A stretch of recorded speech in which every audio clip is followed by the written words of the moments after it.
మొత్తం డీటెయిల్గా ఇచ్చాను. ఎవరికైనా ఇష్టం ఉంటే ఆయన చదువుకోమని చెప్పండి. రామ్ గోపాల్ వర్మ గారు పోస్టులు పెట్టేటప్పుడు నిజంగా మీకు వాళ్ళ అభిమాన వర్గాలు బాధపడతారు నో ఆ అల్లర్లు జరుగుతాయి అనే ఉద్దేశం లేదు. మిమ్మల్ని ఎవరైనా పెట్టమంటే పెట్టారా, మీ అంతటా మీరే పెట్టారా? నో, ఎందుకంటే నమ్మని రామ్ గోపాల్ వర్మ గారు, మీరు ఎన్ని చెప్పినా గుర్తు లేదు అంటే నేనే కదా నమ్మద్దు అని కాదండి, నేను అన్నాను, మీరు నమ్మద్దు, అది మీ హక్కు. నాకు గుర్తు లేదని చెప్పడం నా హక్కు, నమ్మకపోవడం మీ హక్కు. ఇంకా దానికన్నా ఇంకేముంది దాంట్లో? రామ్ గోపాల్ వర్మ గారు, రేపు పొద్దున్న మిమ్మల్ని పోలీసులు ఇదే మీరు ఎప్పుడైనా అటెండ్ కండి, మీరు కోర్ట్ పర్మిషన్తోనైనా అటెండ్ కండి, ఏ విధంగా అటెండ్ కండి, ఇదే క్వశ్చన్ అడుగుతారు, మీరు ఇదే చెప్తారా? నాకు ఆల్రెడీ చెప్పాను కదండి, నేను ట్విట్టర్లో స్టేట్మెంట్ ఇస్తే ఇంకా ఇదే చెప్తానంటే ఆల్రెడీ చెప్పా. వాళ్ళకి ఇచ్చిన రిప్లైలు కూడా పెట్టాను. ఇంకా ఇప్పుడు మళ్ళీ కొత్తగా ఏముంటుంది అది? రామ్ గోపాల్ వర్మ గారు అబద్ధం చెప్తున్నారు. అరే అంటే రామ్ గోపాల్ వర్మ అబద్ధం కూడా చెప్పరు నాకు తెలిసి, నిర్భయంగానే నిజం చెప్తారు కాబట్టి. ఓకే, ఎలా ఫేస్ చేయాలనుకుంటున్నారు రామ్ గోపాల్ వర్మ గారి కేసుల్ని? అంటే నేను ఒకటి అంటున్నాను, రామ్ గోపాల్ వర్మ పైన కుట్ర జరుగుతుంది, రైట్? రామ్ గోపాల్ వర్మను పనిగట్టుకుని రాజకీయ ఉద్దేశంతో అరెస్ట్ చేయాలని అనుకుంటున్నారు, రైట్ అంటే అది చేసిన 4-5 డిఫరెంట్. ఇప్పుడు 9 మంది అని చెప్పారు. ఆ 9 మంది అయితే ఒకవేళ వాళ్ళందరూ ఒకే రోజు మేల్కొనడంతో ఆటోమేటిక్గా ఒక స్కీమ్ ఉంది అని నాకు అనిపించింది. అది ఇందాక చెప్పాను కదా, 9 మంది ఇప్పుడు మేల్కోవడం వెనుక ఎవరి స్కీమ్ ఉండి ఉండొచ్చు నాకు తెలియదు. పవన్ కళ్యాణ్, ఎందుకంటే నాకు don't want jump the gun. నాకు ఫ్యాక్ట్స్ తెలియకుండా ఆ పేరు, ఇతని పేరు, గ్రూప్ పేరు, పార్టీ పేరు ఎలా చెప్తాను నేను? నాకు తెలియదు. రామ్ గోపాల్ వర్మ గారు, 2 ఉంటాయి లిమిటేషన్లో. ఒక విషయం నేరానికి సంబంధించిన విషయం నా దృష్టికి వచ్చిన దగ్గర నుంచి లిమిటేషన్ స్టార్ట్ అవుద్ది, లేదంటే మీరు పోస్ట్ పెట్టిన డేట్ దగ్గర నుంచి లిమిటేషన్ స్టార్ట్ అవుద్ది. సో వీళ్ళు మేము ఇప్పుడే చూసాం కాబట్టి నా మనోభావాలు దెబ్బతింది. వాళ్ళు పెట్టడం తప్పని అన్నానా ఇంతవరకు? వాళ్ళు చేయటం వాళ్ళకున్న లిమిటేషన్ ఆఫ్ టైంలో ఆ కేసులు అలౌ చేస్తే పెడతారు. అది తప్పని అన్నానా? నేను ఎప్పుడు తప్పు ఒప్పని మైపను. నా కాంటెక్స్ట్ నేను చేయగలుగుతాను, వాళ్ళ కాంటెక్స్ట్ ఏం కదా, అది దాని తర్వాత జడ్జిలు తెలుస్తారు కదా. ఓకే, రామ్ గోపాల్ వర్మ గారు, మీరు ఇంతకు ముందు ఒక మాట అన్నారు, రాష్ట్రంలో చాలా కేసులు ఉండగా ఇక్కడ హైదరాబాద్లో ఉన్న రామ్ గోపాల్ వర్మ పట్టుకోవడానికి బృందాలుగా రావాలా అని. సో పోలీసుల మోటివ్ మీకు నాకు తెలియదు. అది కదా వేరే వాళ్ళ ఉద్దేశం. నేను ఎలా చెప్తానంట, అదే కదా చెప్పింది ఇందాక నుంచి. అంటే మీరు I can't speak for them, no, how can I do that? అంటే మీరు అందుకని ఎవరి పేర్లు చెప్పారు కదా, పర్సిక్యూషన్ చేసే అవకాశం ఉంటుంది. వాళ్ళు పర్సిక్యూషన్ చేయటానికి ఉన్నది అనిపించింది, కానీ ఎవరు చేస్తున్నారు, ఎవరు మూలం చేస్తారని చెప్పాను ఎంతవరకు అనిపించిందా? పర్సిక్యూషన్ చేయడానికి అవకాశం ఉంది అని అరే చెప్పాను కదా, దాని మొలానే నేను యాంటిసిపేటరీ బెయిల్ పెట్టాను కదా, లేకపోతే ఎందుకు పెడతాను? అరే అది చెప్తున్నా. సో అంటే అరెస్ట్ వేరు, బెయిలబుల్ కాబట్టి స్టేషన్ బెయిల్ ఇవ్వచ్చు, లేదు అంటే 7 సంవత్సరాల లోపు కాబట్టి మీకు బెయిల్ ఇవ్వచ్చు. అప్పుడు మీరు యాంటిసిపేటరీ బెయిల్కి వెళ్తున్నారు అంటే మీరు ఏదో కాదండి, ఎందుకు అనుకున్నానని చెప్పాను కదా, 5-6 కలిసి ఒకేసారి వేరే వేరే చోట అందుకని అనుకున్నాను అని 3 సార్లు చెప్పాను. వాళ్ళంతా వాళ్ళే పెట్టారు అనుకుంటున్నారా? అది నాకు తెలియదని నిమిషం ముందు చెప్పాను, నేను ఊహించాను అలా. ఓకే, ప్రేమ్, గత 6 సంవత్సరాల నుంచి టీడీపీ మీద మీ సినిమాలతోటి వ్యూహం అని, కమ్మరాజ్యంలో కడపరెడ్డి అని వరుసగా యుద్ధం చేస్తున్నారు. సేమ్ టైం ఈ ట్వీట్లతో సోషల్ మీడియా ద్వారా యుద్ధం చేస్తారు. దానికి మీరే ఉన్నారా? మీరు ఇష్టం అని చెప్పే జగన్ వాళ్ళ పార్టీ ఏమన్నా ఉందా? ఒకటి, మీరు జగన్ అంటే ఇష్టం అని చెప్పారు. మీరు లాస్ట్ 6 years నుంచి టీడీపీ నుంచి మీద, చంద్రబాబు ఫ్యామిలీ మీద మీ సినిమాలు వ్యూహం, కమ్మరాజ్యంలో కడపరెడ్డి ఒక యుద్ధం లాగా చేశారు. అది మీరే చేశారా? మీరు ఇష్టం అని చెప్పే జగన్ వాళ్ళ పార్టీ అస్తం ఏమన్నా ఉందా? ఒకటి, మీరు జగన్ అంటే ఇష్టం అని చెప్పారు, ఎన్నిసార్లు జగన్ కలిసారు? ఈ మధ్య వివాదం జరిగిన టైంలో జగన్ కానీ వాళ్ళ పార్టీ వాళ్ళు ఎవరన్నా మీతో మాట్లాడారా? నేను ఎవరితోటి, అదేది మన ఎలక్షన్ ముందు వ్యూహం సినిమా వచ్చినప్పటి నుంచి ఎంతవరకు నేను ఎవరితో టచ్లో లేను. ఎందుకంటే నాకు అప్పుడు టచ్లో ఉన్నా కూడా సినిమాకి సంబంధించింది. గుర్తులేదని చెప్తున్నారు మీ ట్వీట్లు, అంటే తెలుగుగా తప్పించుకోవాలని చూస్తున్నారా మీరు ఏమైనా చట్టాలు? ఇప్పుడు అతనికి ఆన్సర్ చెప్పినప్పుడు మీ చెవులు మూసుకున్నా, నేను అదే చెప్తాను కదా, ఎన్నిసార్లు అడిగినా అదే వస్తుంది, వేరే ఆన్సర్ ఎందుకు వస్తుంది? అదే క్వశ్చన్ వేసినప్పుడు అదే ఆన్సర్ రాకుండా వేరే ఆన్సర్ ఎలా వస్తుంది? నేను కాదు, వేరే వాళ్ళు పెట్టారు, హ్యాక్ చేశారు, నాకు తెలియదని కూడా చెప్పండి. నేను చెప్పాను అదే, నాకు తెలియదని చెప్తున్నా. హ్యాక్ చేశారా, అసలు ఉందా లేదా నేను తెలియదని చెప్తే ఉంటుంది కదా, ఎవరు పెట్టారు ఏంటనేది ఎందుకు ఏం అవసరం లేదు. నేను 1 year బ్యాక్ వేల ట్వీట్లు పెట్టి ఉండా ఈ మధ్యలో, నేను దాంట్లో ఏ ట్వీట్ పెట్టానా లేదా అని నాకు గుర్తులేదని చెప్తున్నా, అంతే, సింపుల్ ఆన్సర్. డిలీట్ మీరు చేశారా ఏమన్నా? ఏది డిలీట్ అయింది కూడా మీకు తెలియదా? డిలీట్ అయింది. My office will be doing so many things. My Twitter account is also handled by my office. ఇప్పుడు ఇది ఆన్సర్ కోర్టులో చెప్తే కోర్టు నమ్ముతుందని అనుకుంటున్నారా? అది మీరు బయటపడటానికి అవకాశం ఉన్న గ్రౌండ్ అని మీరు అనుకుంటున్నారా? నాకు ఎలా తెలుస్తుంది అన్నది? కోర్టు ఏమనుకుంటుంది, పోలీస్ అరే అది ఫ్రీడమ్ ఆఫ్ అరే అది అది నా స్పెక్యులేట్ చేయలేను కదా. సెక్షన్స్ ఆఫ్ కోర్స్ ఆ డెఫినేషన్ ఉంటుంది అక్కడ. మీరు గూగుల్లో కొడితే ఎవరికైనా తెలుస్తుంది అది. అది ఎలా తీసుకుంటారు వాళ్ళు అని నేను ఎలా చెప్పగలుగుతాను? పోలీసులు ఎలా తీసుకుంటారు, కోర్టు ఎలా తీసుకుంటారు, నాకు ఎట్లా తెలుస్తుంది? ఓకే, రామ్ గోపాల్ వర్మ గారు, మీరు వరుసగా పొలిటికల్ సినిమాలు తీయటానికి కారణం ఏంటి? ఆ తర్వాత మీరు పొలిటికల్ ట్వీట్లు చేశారు, పొలిటికల్ సినిమాలు తీశారు. దాని వెనుక ఏం జరిగింది? ఈ రెండింటిని కలిపి చూడాలి, విడివిడిగా చూడాలి. ఇప్పుడు నేను ఆల్రెడీ ఏం చెప్పాను, సిబిఎన్ గారి మీద ఎన్టీఆర్ టైం నుంచి నాకు ఒక ఇంప్రెషన్, అందుకని లక్ష్మీస్ ఎన్టీఆర్ అని సినిమా తీశాను. అదేంటి 25 years బ్యాక్ జరిగిన ఒక ఇన్సిడెంట్ మీద. ఓకే, కమ్మరాజ్యం అనేది it's a satire, it's a comedy, it's a futuristic, that is not at all real. దాని తర్వాత ఆఫ్ కోర్స్ ఇది ఇప్పుడు మరి వ్యూహం. సో వ్యూహం ఇది అప్పుడేంటి, నేను మొత్తం నా కెరీర్లో తీసిన 70 సినిమాల్లో పొలిటికల్ సినిమా తీసిన ఒకటే. మీరు వరుసగా పొలిటికల్ సినిమాలు తీస్తున్నారంటే ఇంకేం చెప్పాలి నేను? అక్కడ మీ మోటివ్, ఎందుకంటే ఇక్కడ రెండింటిని వేరువేరుగా చూడకూడదు. మీరు పెట్టిన ట్వీట్, మీరు పెట్టిన సినిమాలు, మీరు ఇప్పుడు ఎంత కాదని చెప్పినా సినిమాల్లో వీళ్ళ పేర్లే పెట్టారు, అందులో డైరెక్ట్గా వాళ్ళ పేర్లే పెట్టారు. అండ్ కొన్ని కూడా ట్వీట్ చేశారు. మీ సినిమాలో పవన్ కళ్యాణ్ పడుకున్న ఫోటోని, పవన్ కళ్యాణ్ కింద రోడ్డు పైన పడుకున్న ఫోటోని కంపేర్ చేస్తూ కూడా మీరు ట్వీట్లు చేశారు. ఒరిజినల్ పవన్ కళ్యాణ్ ఇలా పడుకున్నాడు, నా సినిమాలో హీరో పవన్ కళ్యాణ్ ఇలా పడుకున్నాడు, కానీ ఇవి మాత్రం నేను పెట్టానో లేదో గుర్తు లేదని మీరు అంటున్నారు, రైట్? సో ఈ ట్వీట్ల వెనుక ఆ పొలిటికల్ సినిమాలు తీస్తూ వస్తూ వ్యూహం సినిమా ఫంక్షన్లో కూడా మీరు రెడ్ బుక్ గురించి మాట్లాడారు. అది ఎర్ర బుక్క, ఎర్రి బుక్క, కరెక్ట్. ఆ రంగులు వేసుకునే వ్యక్తి అంటూ పవన్ కళ్యాణ్ గురించి మాట్లాడి రంగులు వేసుకునే వ్యక్తిని నేను ఎప్పుడు అలా అది మాత్రం చూపించాను.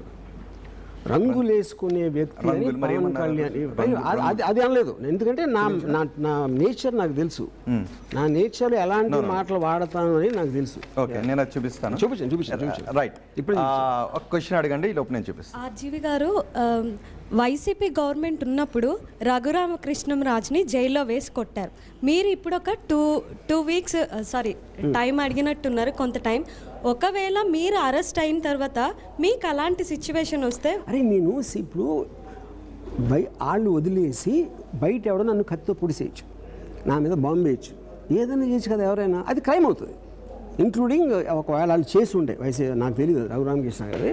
సో అలాంటిది ఎవరు చేసినా క్రైమ్ అవుతుంది. That will happen in due process. అదే ఇంతకు చెప్పింది నేను. ఇంకొకటి, ఇన్ని రోజులు యాక్చువల్లీ ఇన్ని ట్వీట్స్ పెట్టి ఇంత అయిపోయిన తర్వాత సడన్గా వాళ్ళు మీ ట్వీట్ ఇప్పుడు రేస్ చేసి చేయడానికి దీని వెనక ఇంకేదైనా మీ మీద ఎవరైనా టార్గెటెడ్గా ఇలాంటివి చేసి ఉంటారని మీకేమైనా అనిపిస్తుందా? అది కూడా ఇప్పుడే చెప్పాను.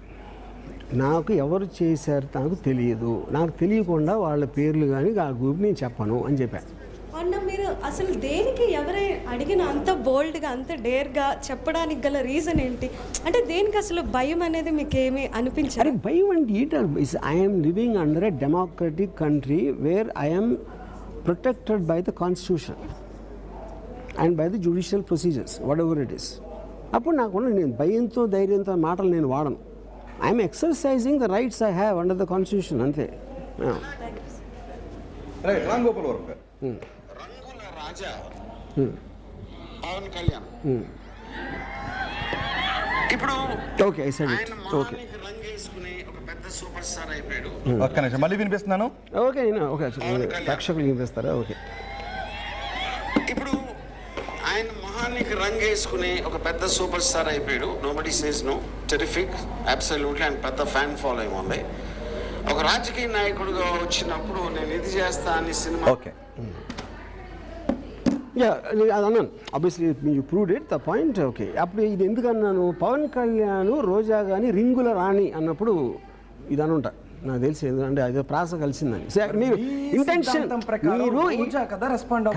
అదే కాదు, నేను కేసు పెట్టానా పెట్టలేదు కదా, నేను కామెంట్ చేశాను ఒక వీడియోలో, కేసు పెట్టినా దాని మీద పెట్టలా.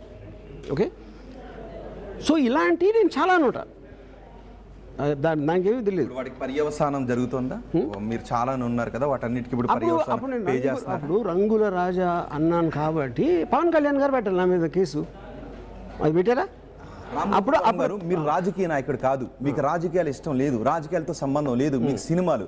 రాజకీయ నాయకులు ఏదో అనుకుంటుంటే మధ్యలో మీరు వచ్చి ఆ రాజకీయ నాయకులను ఎందుకు కామెంట్ చేశారు? ఎందుకు చేయకూడదు అది చెప్పండి. ప్రతి ఒక్కడు కామెంట్ చేసేది ఒక ప్రజల్లో ఎవడున్నా అని జరిగిన ప్రతి దానికి ఎవరి పెళ్ళయింది, ఎవడి డివోర్స్ అయింది, ఎవడో ఈడు చేశాడు, ఎవడు అది చేశాడు అన్న ఒపీనియన్స్ తప్పిస్తే ఇంకేమన్నా జరుగుతుందా సోషల్ మీడియాలో? మీ అంతటి మీరు చేశారా, మిమ్మల్ని ఎవరైనా చేయమంటే చేశారా? ఎవరన్నా చేయమంటే ఇప్పుడు వైసీపీలు చేయమన్నారన్నా ఏంటి మీ ఉద్దేశం? అదే ఇప్పుడు ఇందాక చెప్పాను, మీరు నమ్మేది మీరు నమ్ముకోండి. నేనేం చెప్పినా దాని మీనింగ్ ఏముంది? వెనకాల అందరూ నా వెనకాల ఈ కన్ను పెట్టుకుని నా నెత్తి మీద పెట్టి అన్నీ పెట్టించారు అని చెప్తే మీకు ఇష్టమా? ఓకే, అది అలా అనుకోండి. రామ్ గోపాల్ వర్మ గారు ఇదే ఫంక్షన్లో మీరు ఒక మాట అన్నారు, వాళ్ళని బట్టలు ఇప్పి చూపించబోతున్నాను. అఫ్ కోర్స్ పవన్ కళ్యాణ్, చంద్రబాబు నాయుడు, లోకేష్ నిజంగా చూపిస్తే ఎవరూ చూడరు కాబట్టి ఈ సినిమాలో వాళ్ళ బట్టలు ఇప్పేస్తున్నాను అని మీరు అన్నారు. ఇప్పుడు బట్టలు ఇప్పటం అనేది దాని వెనకాల ఉన్న నిజాలు. వాళ్ళు నిజంగా బట్టలు ఇప్పుతూ ఉన్నారు. నేను ఐఎమ్ నెవర్ సెడ్ వాళ్ళ బట్టలు ఇప్పుతారని నేను ఎప్పుడు చెప్పలా. ఆ నిజాన్ని బట్టలు ఇప్పి చూపిస్తాను అని చెప్పా. వాళ్ళేమో డైరెక్ట్గా బట్టలు ఇప్పుతూ ఉన్నారు, అండర్వేర్ పెడతా, ఆడి పెడతా, ఇది పెడతా అని. అదే అంటే వాళ్ళు రాజకీయ పరమైనటువంటి విమర్శలు, పార్టీల పరమైన విమర్శలు చేసుకునేటప్పుడు మీరు ఒక లైన్ దాటెళ్ళి, ఒక ఫిల్మ్ డైరెక్టర్ గా మీరు ఒక లైన్ దాటెళ్ళి ఒక రాజకీయ నాయకులాను, రాజకీయ పార్టీ కార్యకర్తలాను, పాలిటీషియన్స్ అనేవాళ్ళు they are the rulers of at least ఆ పీరియడ్ ఆఫ్ టైంకి వాళ్ళు పెడతారు. సో పాలిటీషియన్స్ మీద మీడియా కానీ ఎవ్వరికి కానీ they have a right to comment and give an opinion. That is exactly what I did. Yeah, మీరు ఎందుకు వేస్తారు? మీడియా పరిమితులకు లోబడి మీడియా పరిమితులు సోషల్ మీడియా దాటేస్తుంది. అంటే మీరు కూడా సోషల్ మీడియా మురికిని కొంత అంటించుకున్నారా, అతికించుకున్నారా? నేను ఫస్ట్ ఆఫ్ ఆల్ అది మురికి అనుకోను. మళ్ళీ చెప్పండి.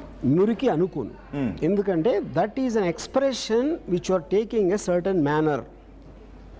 అది ఒకళ్ళు ఇలా చేయొచ్చు, ఒకళ్ళు అలా చేయొచ్చు, నేను ఒకలా చేయొచ్చు. అది నేను చేసింది. హద్దు దాటినప్పుడు మీడియా అయినా సోషల్ మీడియా అయినా కేసులు పెట్టే రైట్ ఎదుటి వాళ్ళకు ఉంది. ఆ విషయం మీరు గుర్తించారా లేదా? ఎవరు నిర్ణయిస్తారు? లీగల్ సిస్టమే కదా నిర్ణయించేది. అదే కదా చెప్పింది ఇందాక. What ever is legal recourse I will abide by it అని చెప్పాను కదా ఇప్పుడే. కానీ మీరు నాకు తెలిసి చెప్పట్లా, మీరు రిపీటెడ్ చెప్తున్నారు నాకు భావ ప్రకటన స్వేచ్ఛ ఉంది, మాట్లాడే హక్కు ఉంది. బట్ ఆ మాట్లాడే హక్కు అనేది ఎదుటి వాళ్ళ హక్కులకు లోబడి ఉంటుంది. ఆ విషయం మీరు గుర్తించారా? అదే ఆయన స్టార్టింగ్ నుంచి 19 to అన్నీ చెప్పారు కదండి. అది ఎన్నిసార్లు చెప్పలేదు నేను? అది నేను ఇప్పుడు అంటే అది మీకు క్వశ్చన్స్ లేవా ఏంటో అర్థం కాదు. హద్దు దాటారు అది కాదు. I abide by the law of the land. I abide by the institutions put by the government. I will go as per what they decide. No, నేను డిసైడ్ చేస్తాను. నేను ఎవరు డిసైడ్ చేయడానికి? నేను నాకున్న ఫండమెంటల్ రైట్ని ఎక్సర్సైజ్ చేస్తున్నా. ఇది ఫండమెంటల్ రైట్ కాదు. ఎవరు చెప్పాలి? మీరు కాదు, వాళ్ళు చెప్పాలి. ఎగ్జాక్ట్లీ. రామ్ గోపాల్ వర్మ గారు, ఇక్కడ నేను ఒక క్వశ్చన్ అడుగుతాను. ఒక సంఘటన, ఒక ఇన్సిడెంట్, మీరు చేసే ఒక పని నేరమో కాదో నాకు తెలియదు అనడం నేరం. అది దానికి కాదో నాకు తెలియదు చెప్పాను ఇప్పుడు చెప్పినది. మరి ఇది ఒకరి మనోభావాలను దెబ్బతినే విధంగా పోస్ట్ చేసేటప్పుడు అది నేరం. మనోభావాన్ని దెబ్బతీయటం అనేది నేరం కాదు. You have to be specific. ఏ విధంగా మనోభావం చెప్తాం? ఇప్పుడు నేను ఒక్కసారి చిరాకు వచ్చి అన్నాను. ఇప్పుడు మీరు మీ మనోభావం లేకపోతే మీ గర్ల్ ఫ్రెండ్ ఎవరు ఉందనుకోండి, మా రోహిత్ గారిని ఇలా అనేసాడు ఇప్పుడే కేసు పెట్టేస్తానంటే అదే మనోభావాలు దెబ్బతింటమే జరిగేది. అసలు ప్రపంచంలో జరిగేదే అది. ఒక అసత్యాన్ని సత్యంగా, అవాస్తవాన్ని వాస్తవంగా చూపించే ప్రయత్నం, ఒక అన్నేచురల్ థింగ్ని నేచురల్గా చూపించే ప్రయత్నం చేయడం, ఇవి మనోభావాలు దెబ్బతినే కిందగా వస్తాయి. అది ఎక్కడ చేశారు అది? మళ్ళీ నేను పెట్టలేదు అని మీరు అదే చెప్తారు. నేను ఓకే, పవన్ కళ్యాణ్ ఇక్కడ చంద్రబాబు నాయుడు, పవన్ కళ్యాణ్ మీరు ఎన్ని పెట్టినా అదే ఆన్సర్ ఉంటుంది. అరే యార్, వేరే ఆన్సర్ ఎందుకు వస్తుందండి? సేమ్ థింగ్ ఇంకో 100 తీసుకోండి, ఇప్పుడు అదే ఆన్సర్ ఉంటుంది. సో క్రాస్ ఎగ్జామినేషన్లో బహుశా అదే అడుగుతారు. మీరు ముందు చెప్పిన దానికి తర్వాత చెప్పిన దానికి ఎక్కడైనా డిఫరెన్స్ ఉందేమో అని కూడా అడుగుతారు. బాబుని ఎక్కువ పొగుడుతున్నారు, కాంప్రమైజ్ అయ్యారని అనుకోవచ్చా? నేను ఆ బాలయ్య ట్రైలర్ నాకు విపరీతంగా నచ్చింది. అది చెప్తాను అంతే.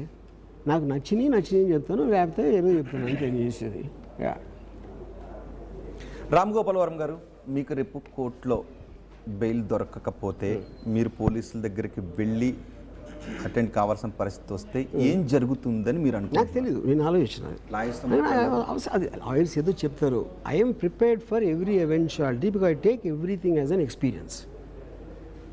నా లైఫ్లో నేను ఎప్పుడూ అలాగే బతికాను, which is the reason also I do films on underworld, లేకపోతే బాల్టాకరేకి అది సినిమా చేస్తాను, రక్త చరిత్ర, అది నా నేచర్, అది that is not going to change irrespective of anything. Yeah, Sajjala Bhargav కూడా ఇప్పుడు అబ్స్కాండింగ్లో ఉన్నారు, ఆయన ఎక్కడ బెయిల్ కోసం ప్రయత్నాలు చేస్తున్నారు, పోలీసులకు అందుబాటులో లేరు అని చెప్తున్నారు. మీరు వైసీపీ సోషల్ మీడియా టీంతో తరచు టచ్లో ఉండేవారా? నో, ఎప్పుడు కలవలేదు? ఎప్పుడు కలవలేదు. I never ever got in touch, I mean he was in touch. Yeah, Ram Gopal Varma garu మీ ఫోన్ని ఎన్ని రోజుల క్రితం మార్చారు? నాకు 2 phones ఉన్నాయి. యా, రామ్ గోపాల్ వర్మ గారు, మీరు గత 6 నెలలుగా లేదా ఒక సంవత్సరంగా వాడుతున్న ఫోన్లు ఇప్పుడు పోలీసులు ఇమ్మంటే మీరు ఇస్తారా? ఇవ్వను. అదే that has to come from source కదా, నేను ఎందుకు ఇస్తాను నా ప్రైవేట్ థింగ్ని, unless they ask me through a certain procedure which I have to be abided by, anybody has to be abided by that. Yeah, లేకపోతే మీ నా పర్సనల్ థింగ్ ఎందుకు ఇస్తాను ఎవరికైనా, unless it comes under that. కోసం మీ ఫోన్లు అడిగే అవకాశం ఉంటుంది, అవ్వచ్చు, అది అయినప్పుడు కదా. పోలీసులు ఈ నోటీసులు జారీ చేసిన తర్వాత కానీ టీడీపీ అధికారంలోకి వచ్చిన తర్వాత కానీ మీరు ఫోన్లు మార్చారా? టీడీపీ అధికారంలోకి వచ్చిన తర్వాత మీరు ఫోన్లు మార్చారా? నా 1 phone ఆల్వేస్ ఉంది, ఈ ఫోన్ కూడా ఉంది. ఏం మార్చలేదు, మొబైల్ సెట్ని మార్చలేదు. టీడీపీ అధికారంలోకి వచ్చిన తర్వాత మీరు ఫిజికల్ సెట్ని మార్చలేదు. రైట్. సో ఇప్పుడు మీకున్నటువంటి గ్రౌండ్స్ ఏంటి, ఇప్పటి వరకు మీకుండే ఇందులో ఉండే రిలీఫ్స్ ఏంటి అనుకుంటున్నారు? నాకు తెలియదు, అది మా అడ్వకేట్స్ చూస్తున్నారు, అది నాకు తెలియదు. సో ఇక పొలిటికల్ సినిమాలు తీయకూడదు అనే డిసైడ్ తీయకూడదని 6 నెలల క్రితం యోహన్ రిలీజ్కి ముందు చెప్పాను. జ్ఞానోదయం అయింది? జ్ఞానోదయం కాదు, నేను తీసింది ఒక కథ, నాకు ఇంట్రెస్టింగ్ సబ్జెక్ట్, పాలిటిక్స్తో నాకు ఇంట్రెస్ట్ లేదు, ప్రజాసేవ మీద లేదు అని ఇప్పుడు కూడా చెప్పాను. అప్పుడు ఇంకా పొలిటికల్ ప్రజాస్వామ్యం మీద నమ్మకం ఉంది. Of course, I am living in that thing, no? I am living as a citizen in a society which is controlled by institutions. Of course, I have to be there. So public responsibility మీద పెద్దగా అవగాహన లేదు. Responsibility మీద నాకు నమ్మకం లేదు, నేను ఉట్టి నా రెస్పాన్సిబిలిటీ నా మీదే చూసుకుంటాను అని చెప్పా. ఓకే, 100 సార్లు చెప్పాను. రైట్. యజ్ఞం ఏమైనా క్వశ్చన్ అడగాలి? రామ్ గోపాల్ వర్మ గారు always care of address for controversy, everybody knows, I don't have to tell that specifically. అయితే ఓవరాల్గా ఇప్పుడు ఉన్నటువంటి మీరు ఇప్పుడు డిస్కస్ చేసినటువంటి కంప్లీట్ పాయింట్స్ అన్ని క్రోడీకరించి చూసుకుంటే నాకేమనిపిస్తుందంటే, ఈ అస్తమానం పబ్లిక్ ప్లాట్ఫామ్లోనే ఉండాలనే కోరుకునేటటువంటి వర్మక్ ఇది కూడా ఒక వ్యూహాత్మకంగానే చేశారు అని, ఇది కూడా ఒక వ్యూహమే అంటాను నేను. ఇది ఇప్పుడు ఇన్సిగేట్ ఎవరు చేశారు? నేను చేశానా? నేను చెప్పాను పోలీసులకు వచ్చేయండి ఆర్జీబీ డ్యామ్ దగ్గర, కానీ వాళ్ళందరికీ ఫోన్లు చేసి ఎవరైతే కేసు వాళ్ళకి చెప్పారు, ఏ నా మీద కేసు పెట్టే అని చెప్పానా? ఇన్స్టిగేట్ చేసిన వాళ్ళు రియాక్ట్ అవుతుంది నేను. అప్పుడు అది ఏ విధంగా మీరు చెప్పిన దానికి మీనింగ్ ఉందా sir? Viber you kept unseen for few days and అచానక్ అగైన్. అది నేను అది ఇప్పుడే చెప్పాను కదండి, ఐ కాంట్ బిలీవ్ దిస్. అసలు నేను వాళ్ళు చెప్పలేదు అరెస్ట్కి వచ్చామని, నా కమ్యూనికేట్ చేయలేదు, రిప్లైకి వాళ్ళు మీడియాకు కూడా చెప్పలేదు, ఇంతవరకు వాళ్ళు ఎక్కడైనా వచ్చారో బయటకు అసలు రాలేదు. ఓకే, మీడియాయే టీములు గేస్తున్నాయి, జల్లెడ పడుతున్నాయి, ఇది పడుతున్నాయి అని చెప్పారు, ఈడ్చుకెళ్ళిపోతున్నారు రామ్ గోపాల్ వర్మ, ఇవన్నీ వాళ్ళు పెట్టారు మీడియా వాళ్ళు ఏమైనా అన్నారా అనలా. సో నేను నా ఫిల్మ్ వర్క్లో బిజీగా ఉన్నాను కాబట్టి I will ask for a later date, దానికల్లా రిప్లై అవ్వలేదు, ఇంతగానే ఏమీ జరగలేదు అక్కడ. ఇప్పటి నుంచి అంటే వివాదాలకు మీరు పుల్ స్టాప్ పెడతారా, లేదంటే మరి ఏపీ రాజకీయాలపైన కానీ మళ్ళీ సినిమా తీసే అంత ధైర్యం మీకుందా? రామా, వాళ్ళు కూడా నవ్వుతున్నారు మీ క్వశ్చన్, ఎందుకంటే దీనికి ఆన్సరు 30 సార్లు ఇచ్చాను ఇదే ఇంటర్వ్యూలో. నాకు పాలిటిక్స్ మీద ఇంట్రెస్ట్ లేదు, ఆల్రెడీ